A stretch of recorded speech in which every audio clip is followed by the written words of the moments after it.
The cry came out of nowhere, thin and desperate, carried by the hot desert wind. "Please, help my mommy." The cowboy pulled his reins hard, his horse skidding in the sand as he turned toward the sound. Ahead, under the ruthless sun, a jagged rock jutted from the earth like a cruel monument. Tied to it was an Apache woman, her wrists bound high above her head, rope cutting into swollen skin. Her dress was torn, her face burned dark by heat, sweat streaking lines through the dust on her cheeks. Yet she stood straight, refusing to bow even as exhaustion shook her body. A small boy stumbled toward the cowboy, barefoot, his lips cracked, eyes wide with fear. He grabbed the man's coat with both hands. "They said she deserves it," he cried. "But she's my mommy. She didn't do anything bad." The cowboy's jaw tightened as he scanned the empty horizon. No riders, no voices, just silence and heat pressing down like a weight. He walked closer, boots crunching on stone. The woman lifted her head slowly. Her eyes met his, dark, sharp, filled with pain but not surrender. She didn't beg. She didn't look away. "Water?" he asked quietly. Her lips barely moved.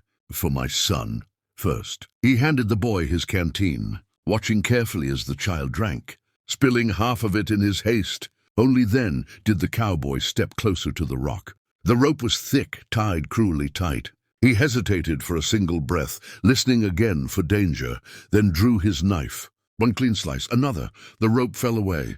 The woman's legs buckled.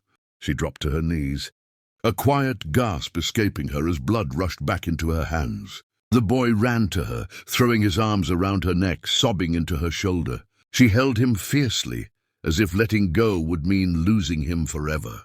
"You shouldn't have come," she said at last. Her voice hoarse, pride barely masking exhaustion. "Men die for less out here." The cowboy wiped his blade on his sleeve and sheathed it. "Couldn't ride past," he replied. "Not after hearing that." As he helped her stand, a faint line of dust rose far off in the distance. Someone was coming. The woman saw it too. Her grip tightened on her son, and in her eyes, fear finally flickered, not for herself, but for what would happen next. They didn't linger. The cowboy lifted the boy onto his horse first, steadying him as small hands clutched the saddle horn. Then he turned back to the Apache woman. She swayed when she tried to stand, the long hours under the sun stealing strength from her legs. But she straightened her back through sheer will. He offered his arm. After a brief hesitation, she took it, her grip surprisingly strong for someone who had been tied to a rock not long ago. They rode hard, the horse's hooves drumming against the earth as the sun slid lower, turning the desert into a sea of burning gold. The boy leaned back against the saddle, eyes half closed now that fear had loosened its hold. Behind him, his mother watched the horizon, every muscle tense. Only when they reached a dry wash, winding between low stone walls, did she finally speak. "My name is Nalin," she said. "They accuse me of betrayal." The cowboy slowed the horse, letting it pick its way along the rocky path. "What kind of betrayal gets a woman left to die?" She swallowed. "I traded water to settlers. In return, they gave me medicine. My son was sick, fever, he would have died." Her voice hardened. "The elders said I chose outsiders over my own people." The wash opened into a narrow canyon just as dusk fell. The cowboy guided them inside, dismounted, and helped them down. The stone walls hid them from the open plain, trapping the last cool shadows of the day. He built a small fire, careful to keep it low, and tore strips from his jerky, handing them over without comment. Nalin watched him closely as she fed her son, suspicion and gratitude battling in her eyes. Night settled in fast. The desert cooled, but tension remained thick. The boy fell asleep curled against his mother, exhausted. The cowboy sat with his back to the rock wall, revolver resting in his hand, listening. Somewhere beyond the canyon, hooves sounded, faint but real. Shadows passed across the canyon mouth, riders silhouetted against the moonlit sand. Nalin stiffened. "They won't stop," she whispered. "You should leave us. If they find you, they'll kill you too." He didn't move. "Maybe," he said quietly. "But I've already picked my side." The riders passed without turning in, the sound of hooves fading into the night. Nalin released a breath she'd been holding since the ropes were cut.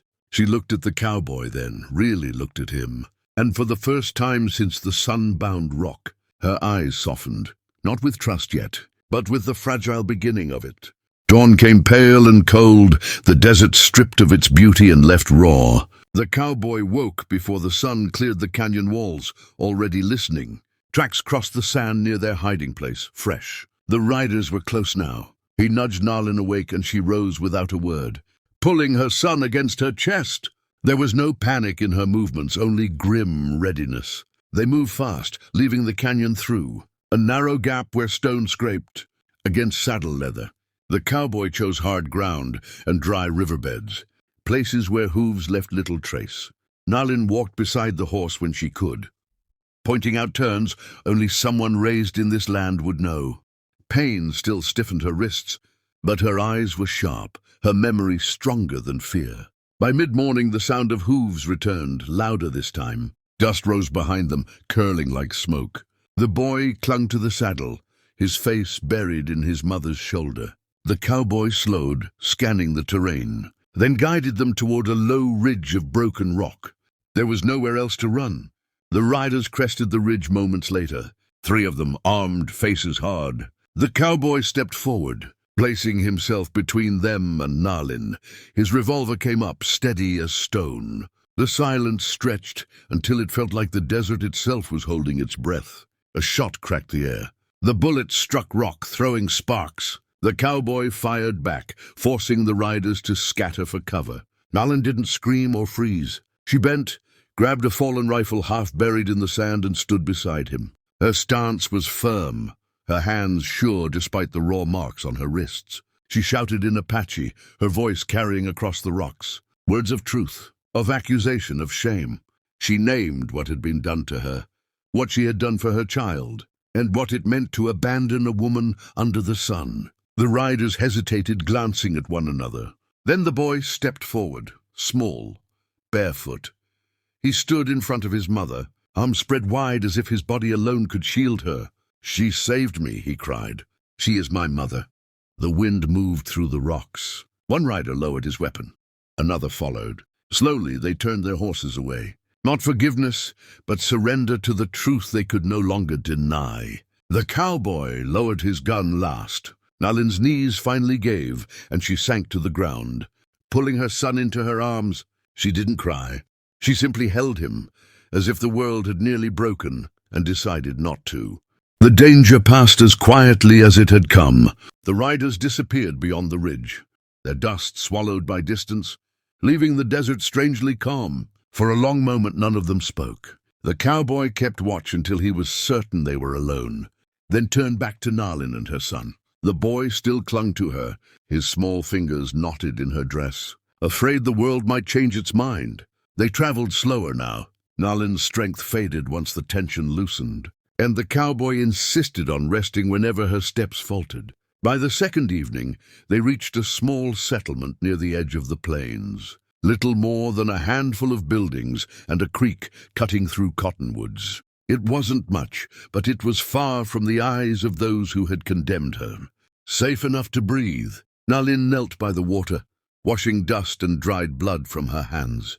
The rope burns were still there, red and angry, but the stiffness in her fingers slowly eased. She watched her son laugh as he chased insects along the bank, his voice light, free of fear, for the first time in days. The sound tightened her chest more than any pain had. The cowboy gathered his things at dawn. He didn't announce it, just tightened his saddle and checked his gear. Nalin noticed anyway. She approached him, holding a small beaded charm, worn smooth by years of use. "This belonged to my mother," she said. "It kept me strong when I thought I would break. Take it." He tried to refuse, but she pressed it into his palm. "You cut the ropes," she continued softly, "but you did more than that. You reminded my son that mercy still lives in this land." He closed his fingers around the charm. "You were strong long before I showed up," he said. "I just happened to be riding by."